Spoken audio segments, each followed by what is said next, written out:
పవన్ కళ్యాణ్ దిష్టి అని వ్యాఖ్యలు చేసి అది వివాదం అవుతున్న వేళ మరో సంచలనంగా రాజకీయ నాయకులు దీన్ని కొత్త సంచలనం చేస్తున్నారని చెప్పొచ్చు.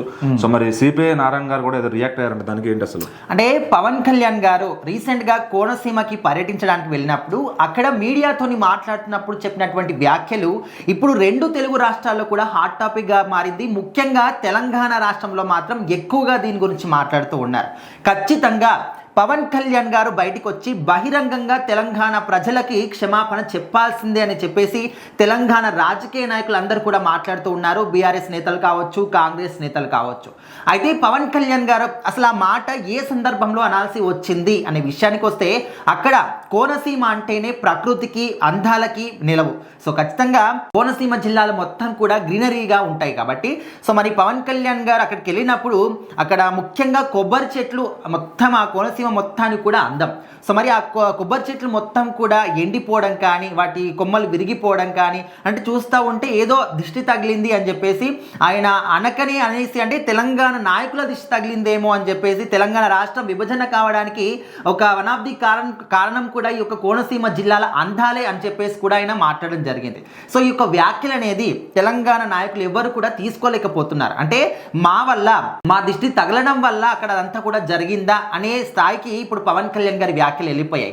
సో మరి ఇక్కడ తెలంగాణలో మీ సినిమాలన్నీ కూడా బ్యాన్ చేస్తామని చెప్పేసి మీరు బహిరంగంగా ఖచ్చితంగా బయటకు వచ్చి క్షమాపణ చెప్పాలి. చెప్పకపోతే అంటే చెప్తే ఒకవేళ 2-3 రోజులైన సినిమాలు ఆడతాయి, కానీ చెప్పకపోతే మాత్రం అసలు మీరు ఇక్కడికి రాలేరు, మీ సినిమాలు కూడా ఇక్కడ ఆడనివ్వకుండా చేస్తాము అని చెప్పేసి రాజకీయ నాయకులు అందరూ కూడా ఆయనకు సవాల్ విసురుతూ ఉన్నారు. సో మరి ఈ క్రమంలోనే ఇంకొక సంచలనం కూడా బయటికి రావడం జరిగింది. కమ్యూనిస్ట్ పార్టీ సిపి నారాయణ గారు. సో మరి ఆయన ఏం చెప్తున్నారంటే, అసలు మీరు హిందూ ధర్మం పేరిట అంటే సనాతన ధర్మం పేరిట బయట కనిపిస్తూ ఉన్నారు, కానీ మీరు సనాతన ధర్మం గురించి మాట్లాడాలనుకుంటే అసలు డిప్యూటీ సీఎం పదవి మీకొద్దు.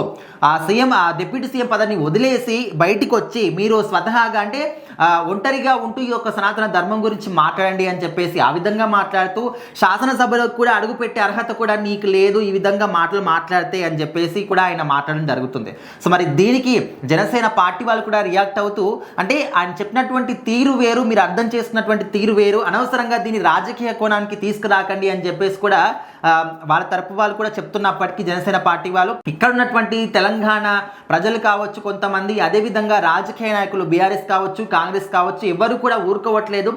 ఏది ఏమైనా సరే ఖచ్చితంగా బయటకు వచ్చి క్షమాపణ చెప్పాల్సిందే అని చెప్పేసి పట్టుబడ్డారు. సో మరి పవన్ కళ్యాణ్ గారు ఏమైనా దీనికి ఎప్పుడు రియాక్ట్ అవుతారని చెప్పేసి అయితే చాలా మంది వెయిట్ చేస్తున్నారు. మరి పవన్ కళ్యాణ్ గారు ఏ విధంగా రియాక్ట్ అవుతారు, అసలు రియాక్ట్ అవుతారా లేదా చూడాలి.